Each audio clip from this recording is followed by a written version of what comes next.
My name is Elise Franco, and I am presenting this topic, Engaging Reluctant Readers Through Media, as part of the Resources and Services for Young Adults course at the University at Buffalo. In today's media-driven world, young readers are more reluctant than ever. The question becomes, how do we get young adults to read? By the end of this session, participants will be able to define reluctant reader and the unique obstacles that face today's teens, discover the importance of pleasure reading in young adult development, and discover how to engage reluctant readers through popular media platforms. The purpose is to provide a topical overview in hopes of inspiring, creative, and timely reluctant reader strategies. Reluctant reader is defined as an individual, in our case, a young adult, who does not engage in reading longer stretches of text in their leisure time and avoids free reading in school.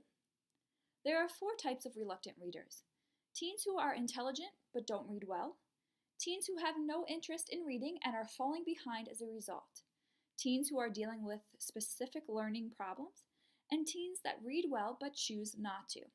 This presentation will focus on the skilled but disinterested reader. So, why the reluctance? Adolescents who are very active may be unable to sit and read for long stretches of time. Some may find it difficult to find a book that interests or excites them. And teens are busy. They have many obligations: school, work, family, friends, social engagements, sports. When they actually do have free time, books are often an inadequate form of entertainment compared to media options like TV, social media, internet, and video games.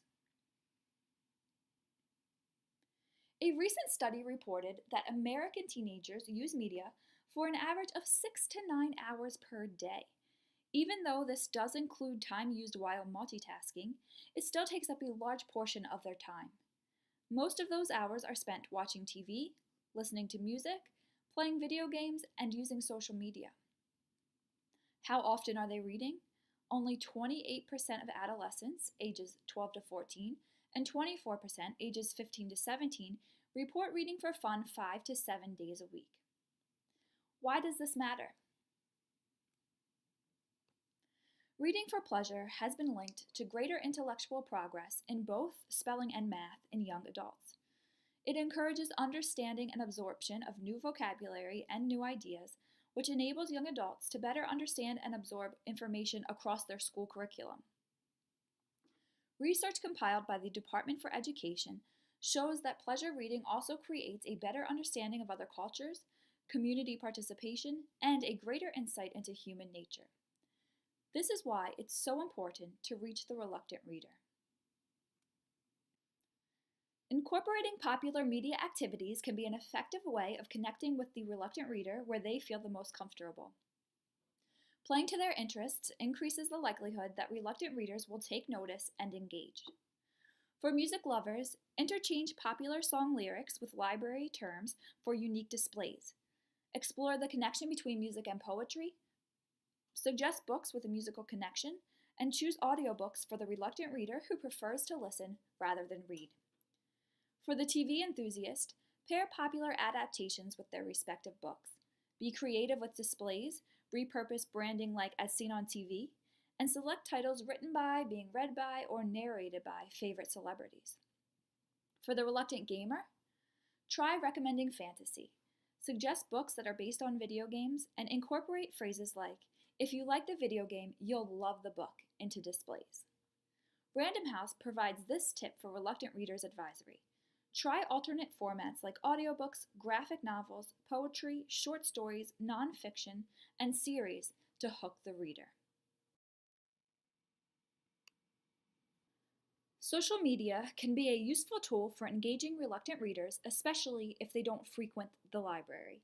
Teen Book Tuesdays, What Are You Reading Wednesday, and Teen Takeovers are just a few of the ideas being implemented by librarians on social media platforms. Snapchat is particularly appealing, and not just because it's the most used by teens. As Anderson points out, it offers a unique and genuine way to connect with users that demands their attention, even if it's only for a few seconds. Teen Services librarian Alana Graves is using Snapchat's 10-second video feature to string together book talks in Snapchat Story. She says the best part is being able to add flair like texts, emojis, filters, and tags. Other ideas for using Snapchat include sharing relevant teen news, posting staff elevator speeches, and promoting and marketing the library. Be creative. The idea is to generate interest with the reluctant reader. Even though teens are barely using Pinterest, it's worth a mention. Librarians will find it useful for creating reluctant reader book lists, collecting ideas for displays, and sharing reluctant reader tips with parents. Don't forget to monitor accounts and respond to users.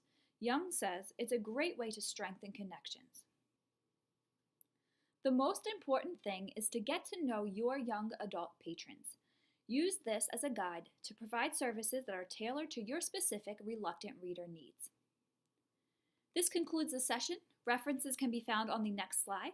Thank you for your time.